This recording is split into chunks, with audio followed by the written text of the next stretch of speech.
자, 우리 지난 시간에 했던 그 역학적 1에 대한 개념을 이용해서 그걸 좀 더 설명을 하고 그 다음에 그걸 이용해서 연력학 제1법칙, 연력학 제1법칙은 연력학계에서의 역학적 에너지 보존에 해당되는 이야기예요. 자, 그래서 우리 지난번에 했던 걸 다시 돌이켜보면, 그래서 한 일은 dB만큼의 부피 변화가 있을 때는 다음같이 주어진다.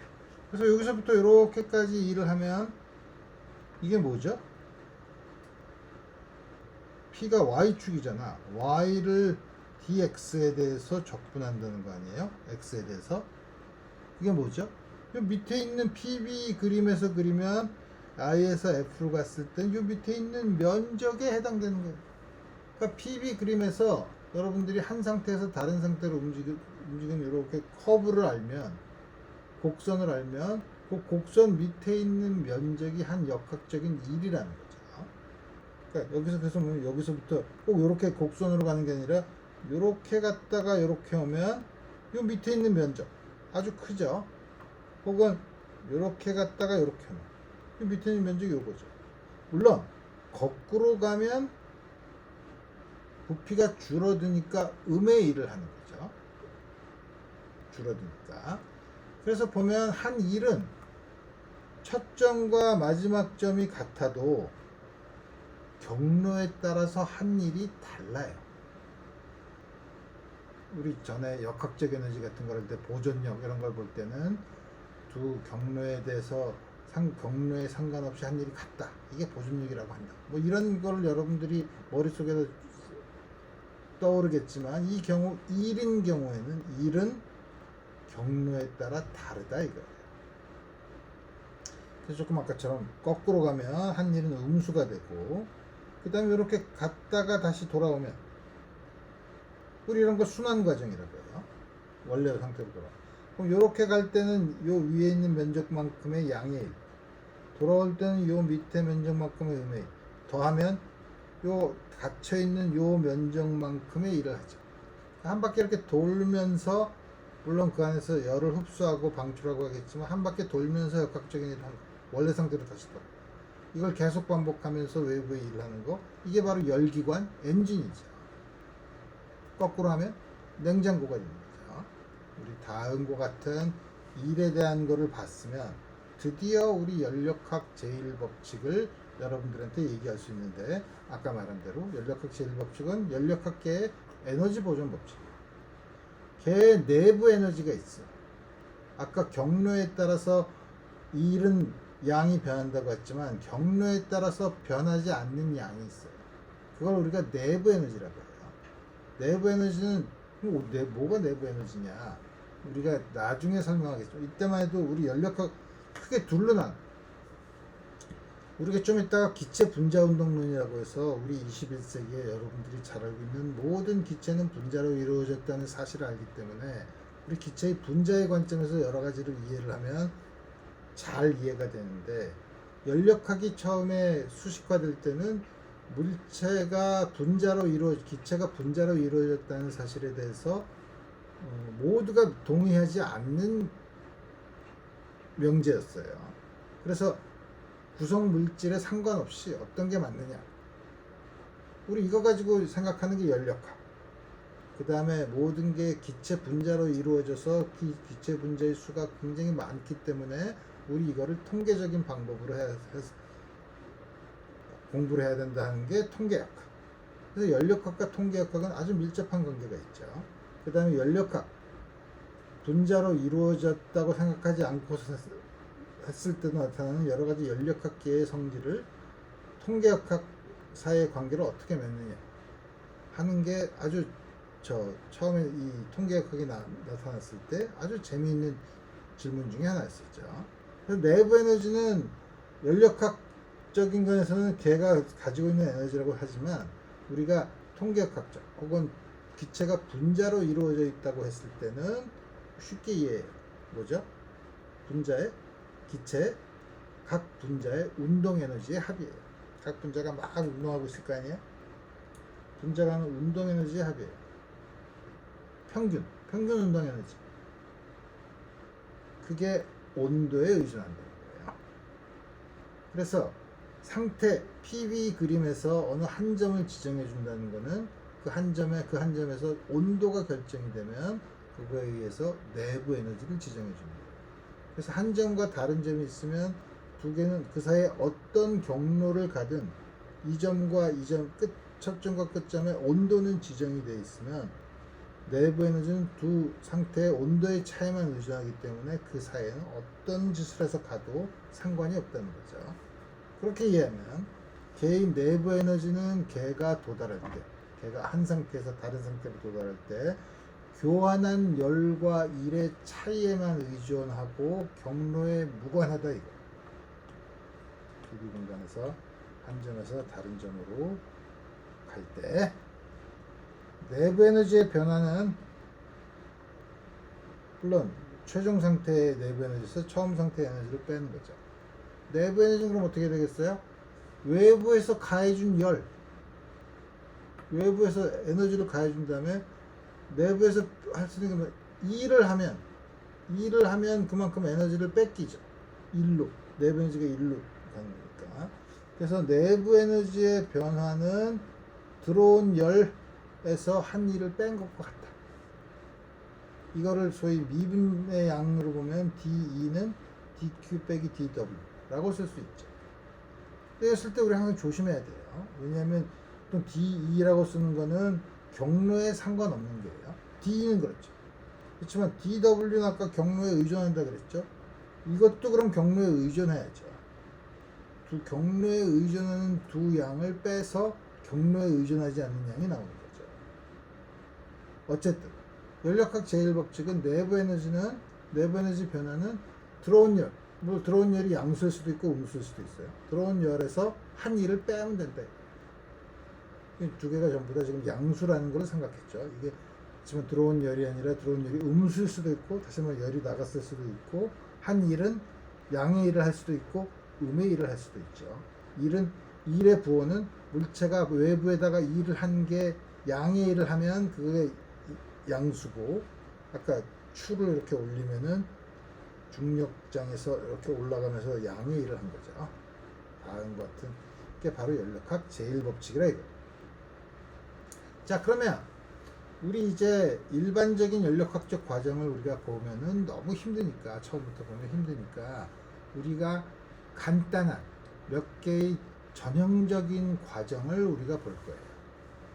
어떤 전형적인 과정을 보냐면 그 전형적인 과정은 다음과 같이 그 중에 한 개는 등온 과정이에요. 온도가 같은 과정이에요. 온도가 일정한 거. 온도가 일정한 과정이라는 거 아까 말한 것처럼 내부 에너지는 온도에 비례한다고 했으니까 온도가 변하지 않으면 내부 에너지 변화가 없는 과정이죠. 내부 에너지의 변화가 없는 거예요. 그게 우리 아까 봤던 그림으로 보면 요 밑에다가 온도를 T로 고정시켜서 오랜 시간을 기다려요. 그럼 여기도 온도가 T가 되겠죠.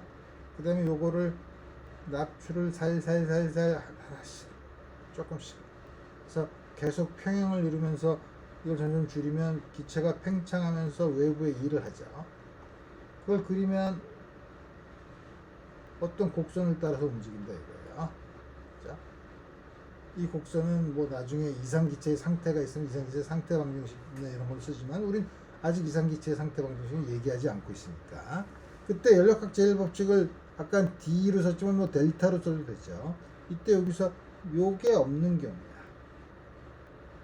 그러니까 등온 과정은 어떻게 되죠? 한 일, 몇 대 면적이죠. 한 일은 어떻게 한다고? 그만큼 열 에너지를 흡수해서 일을 한다는 거예요. 등온 과정에서 내부 에너지의 변화, 다시 말하면 온도의 변화 없이. 이게 등온 과정. 그 등온 과정은 PV 공간에서 계속 열적 평형을 이루면서 어떻게 움직이는 경우. 이건 팽창하는 경우죠. 이렇게 가는 경우는. 그 다음에 두 번째는 단열 과정이에요. 단열 과정은 밑에 열원이랑 이 물리계 사이에다가 단열판을 집어넣어요. 단열판을 집어넣으면 이 사이에 열교환이 없죠. 열교환이 없어요. 그럼 여기 있는 요거에서 델타 E 이게 0이죠. 그럼 어떻게 돼요? 이렇게 만든 다음에 여기서 납추를 하나씩 이렇게 떼면 압력이 점점 줄어들죠. 팽창하죠. 팽창하면 외부에 2를 하죠. 더해서 0이 되려면 이게 양수면 내부 에너지가 감소해야죠. 온도가 줄어들죠. 온도가 낮아지죠. 이게 단열 팽창이라고 해요. 반대로 여기다가 납추를 조금씩 집어넣으면 점점 압력이 커져서 밑으로 줄어들면 음의 일을 한 거니까 내부 에너지는 증가하죠. 온도가 늘어나죠. 온도가 증가해서 이런 걸 우리가 단열 압축이라고 얘기해요.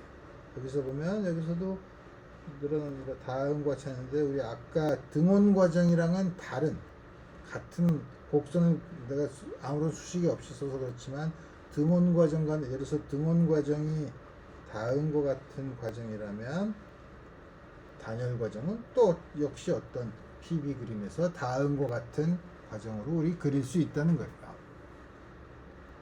또 하나는 등적 과정, 적이라는 게 우리 부피를 나타내는 거니까 등적 과정은 부피를 일정하게 하는 거예요. 다시 단열판을 빼고 열 에너지 출입이 있게 하고 여기다 이렇게 핀을 박아놔. 움직이지 못하게. 그럼 부피가 일정하죠. 부피가 일정하면 어떻게 되죠? 움직이지 않으니까 일을 안 하죠. 그럼 연력학 제1법칙에서 일을 안 해. 그럼 어떻게 되죠? 들어온 열 에너지는 바로 온도를 증가시킨다 이거. 열 에너지가 들어오면 온도를 내부 에너지를 증가시켜. 열이 빠지면 내부 에너지가 감소되죠. 여기서 등적 과정은 어떻게 돼요? 그게 쉬워요. 이게 PB 그림이잖아요. B가 일정한 그림이야. 일을 안 하고 이렇게 올라가는 거는 어떻게 되죠?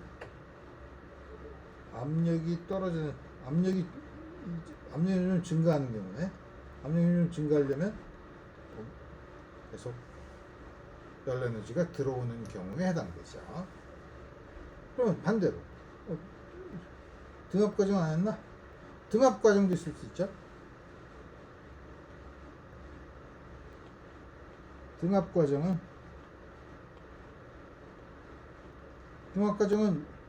이렇게 가는 경우죠.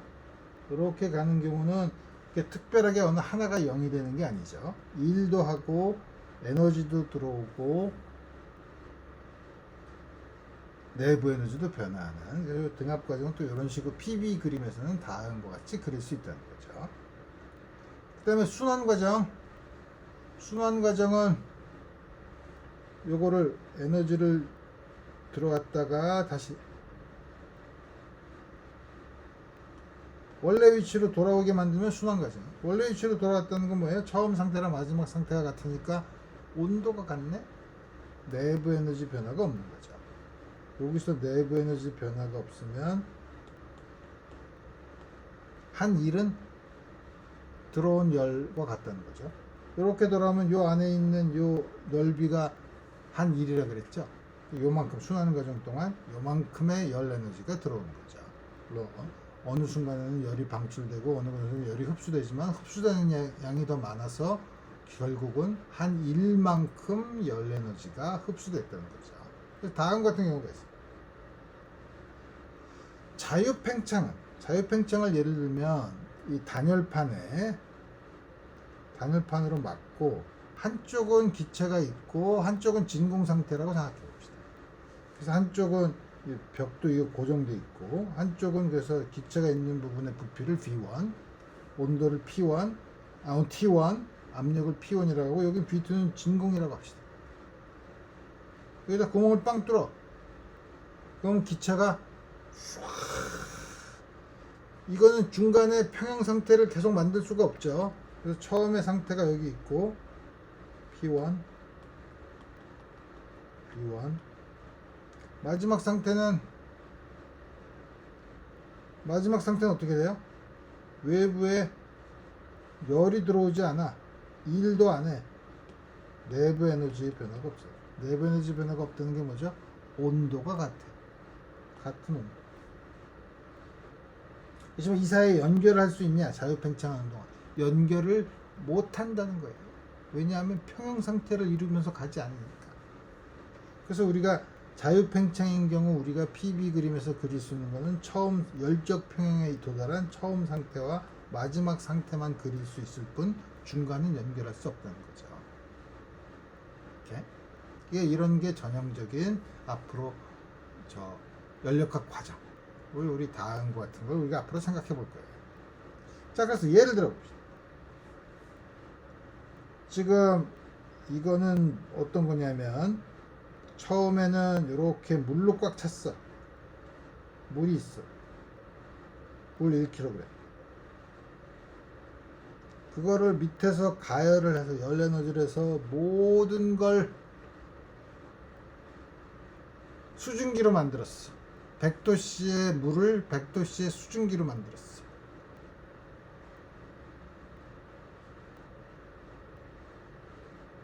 걔가 한 일은 요때는 어떻게 되죠?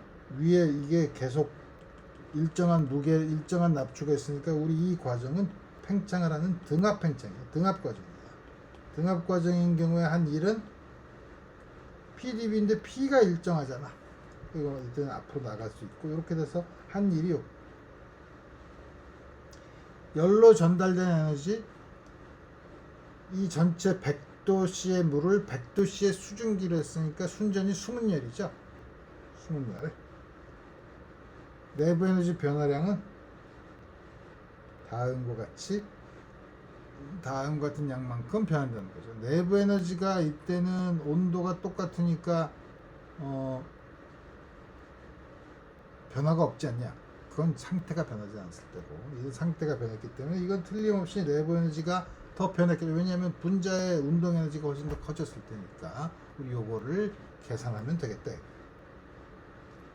자, 그래서 우리 기본적인 걸 했으니까 우리 이제 문제를 보면 다음과 같은 연력 PV 공간에서 처음에 요 지점에서 시작해서 A, B, A는 초록색, B 대각선, C로 갔을 때 각 과정에서 기체가 한 일은 아까 뭐라 그랬죠? 밑에 있는 면적이라 그랬죠? 처음 A는 요 면적이야. 하나가 얼마야? 이게 B0고 여기가 4분의 P0잖아. 이 면적은 A는 이 면적이 얼마야? 3B0 곱하기 P0. 3 P0 P0. 그죠? 3 곱하기 이게 1입니다. 그 다음에 B는 우리 요거 요 하나가 여기가 1이 얼마가 되는 거야?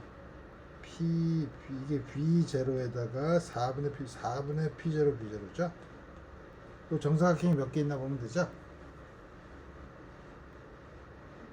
B는 요 넓이니까 밑에 3개에다가 요게 뭐야? 9개의 반 2분의 9 더하기 3 에다가 4분의 P0 B0 얼마? 2분의 6이니까 2분의 15 8분의 15 맞지? P0 B0 C로 간 거 요거죠. 4분의 3 하나가 4분의 P0니까 P0 B0 다음과 같이 우리 문제를 풀 수 있다는 거죠. 두 번째 문제는 이건 좀 복잡한데 우리 오늘 한 얘기가 많으니까 우리 다음 시간에 하나 둘 셋 두 개밖에 없네. 오늘 다음 시간에 하나 이번 시간에 요거를 마저 볼까. 어이씨.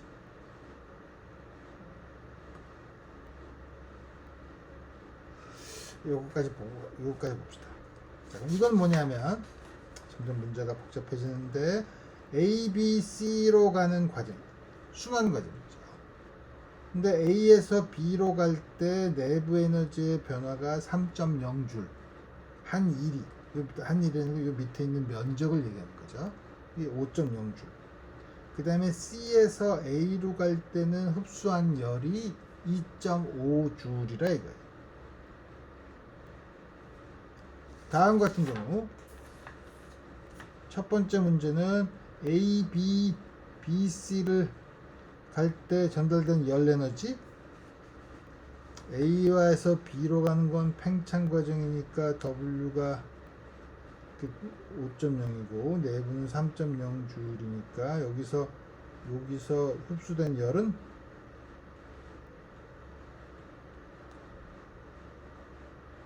내부 에너지에다가 우리 아까 연력학 제일 법칙이 뭐냐면 한 1에서 W를 뺀 거니까 델타 Q는 델타 W를 하면 되니까 이건 얼마야? 8J이네. 쉽게 구할 수 있죠.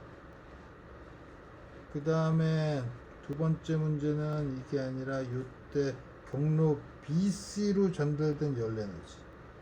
BC로 전달된 열 에너지는 뭐야? 여기가 2.5J이라고 했는데 한 바퀴 돌아오면 여기서 이렇게 한 바퀴 돌아오면 순환 과정일 경우에는 델타 E가 0이라고 했죠. 순환 과정에 대해서 ABC에서 델타 E가 0이니까 전체 한 1이 전체 들어온 열이죠. 전체 들어온 열인데 알짜 1, 요 전체 열에서 한 알짜 1이 1.2J이랬어. 요게 1.2J래. 요거는 요때 A에서 B로 갈 때 8.0, B에서 C로 갈 때 QBC, C에서 A로 갈 때 2.5가 되니까 QBC는 1.2 빼기 8.0 빼기 2.5 마이너스 9.3주. 다음과 같이 풀 수 있는 거죠. 그래서 우리 여러분 앞으로 뭐냐면 PV 그림에서 연력학적 과정이 나왔을 때 다음과 같은 걸 연력학 제1법칙에서는 여러 가지 이 식 중에서 어느 두 개를 주고 어느 한 개를 푸는 그 과정을 계속 연속해서 푸는 문제가 많이 있기 때문에 이런 문제를 많이 푸는 게 좋아요. 여기 하나 문제가 더 있지만 요거는 여러분들이 나중에 생각해보고 우리 이 다음 시간에는 기체 분자 운동, 다시 말하면 통계역학과 연력학 사이의 관계가 어떻게 되는지 우리 여기에 대해서 알아보도록 합시다. 오늘 여기까지 하겠습니다.